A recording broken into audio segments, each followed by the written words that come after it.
Tony भैया, हम आपसे कहे ना, हम एक रैप लिख रहे हैं। हमने 15 दिन में लिख लियो है। सुनाएगा? हाँ सुनाओ।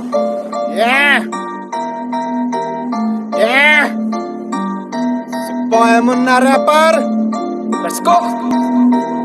नाम मेरा मुन्ना, बापू कहते काम तेरा बस घूमना। घूम कर देखो है ये मैंने पूरा गांव, यहाँ अनपढ़ है सारे बच्चों से लेकर ताऊ। ख्वाब है ये मेरा, बन जाऊंगा एक दिन रैपर और बदल दूंगा इस गांव की तस्वीर। और होगा हर बच्चे के हाथ में पेन और कॉपी पेपर। ये बॉय मुन्ना रैपर। वाह मुन्ना, तुम तो बहुत जल्दी सीखने लगे।